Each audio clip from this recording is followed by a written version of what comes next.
Durante los años 80, en un vecindario aparentemente tranquilo de California, una simple guardería se convirtió en el epicentro de uno de los escándalos más escalofriantes y polémicos de la historia moderna de Estados Unidos.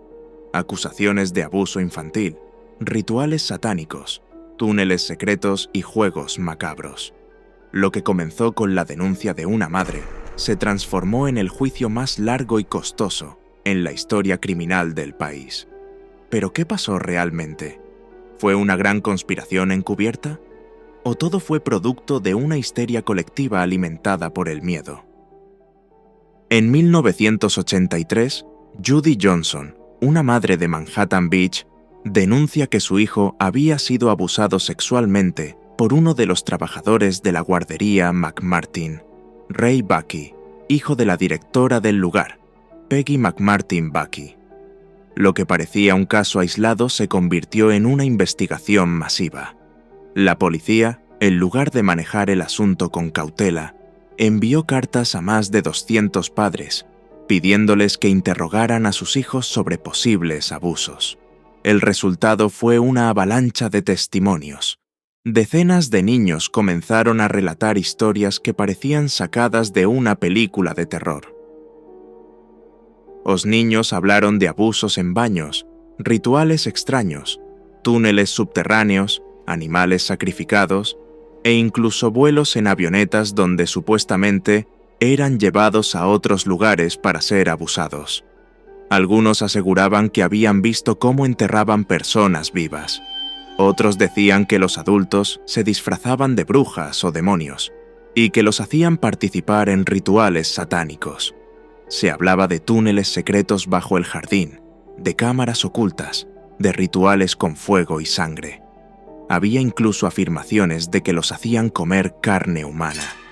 Pero había un detalle que la prensa rara vez mencionaba. Muchos de estos testimonios provenían de sesiones con terapeutas infantiles que utilizaban técnicas de entrevista altamente sugestivas, incluso coercitivas. Los niños eran presionados con preguntas repetitivas, premiados cuando decían algo útil y corregidos cuando no lo hacían.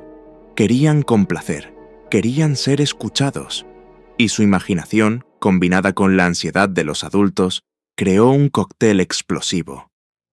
Este caso no ocurrió en un vacío. A principios de los años 80, Estados Unidos estaba en medio de lo que se conoció como el pánico satánico. Una ola de miedo irracional frente a supuestos cultos satánicos que supuestamente operaban en secreto en todo el país. Se creía que había sectas infiltradas en escuelas, iglesias y hasta en guarderías. Libros como Michelle Remembers, publicado en 1980, alimentaron esta paranoia. En él, una mujer relata cómo fue víctima de un culto satánico, aunque con el tiempo se demostró que sus recuerdos fueron implantados durante sesiones de hipnosis. Programas de televisión, noticieros y hasta campañas religiosas contribuyeron a expandir este miedo. En ese clima cultural, cualquier acusación tomaba dimensiones desproporcionadas. 7 personas fueron acusadas, incluyendo a Ray Buckey y a su madre. En total, se presentaron más de 300 cargos. La fiscalía hablaba de una red de abuso organizada, casi imposible de imaginar. El juicio comenzó en 1987 y no terminó hasta 1990. Más de 3 años de proceso judicial, aunque las investigaciones y audiencias habían comenzado muchos años antes. En total, el caso McMartin duró más de 7 años y costó más de $15 millones al Estado. Y sin embargo, nunca se encontró evidencia física. No hubo restos. No hubo ADN. No hubo túneles. Aunque años después, algunos defensores del caso insistieron en que sí existían estructuras subterráneas, aunque éstas nunca fueron concluyentes. No hubo fotos ni grabaciones, solo testimonios de niños que fueron entrevistados múltiples veces. El juicio fue un espectáculo mediático. Las cadenas de noticias cubrían cada detalle. La sociedad, dividida entre el horror y el escepticismo, miraba sin saber en quién confiar. En 1990, los últimos acusados fueron liberados. Todos fueron exonerados. Ninguna condena. Los Bucky y otros miembros del personal pasaron años en prisión preventiva, algunos sin siquiera haber sido formalmente juzgados. Sus vidas quedaron arruinadas, su reputación destruida para siempre.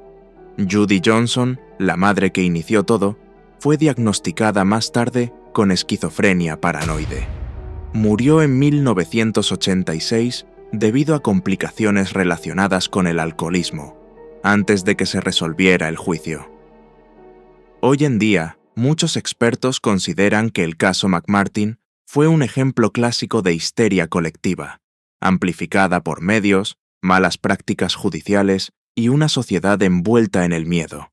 Pero otros siguen creyendo que hubo algo más, algo que nunca se quiso revelar. ¿Fue una conspiración cuidadosamente encubierta? ¿O fue el reflejo de una época dominada por el miedo, la ignorancia y la desconfianza?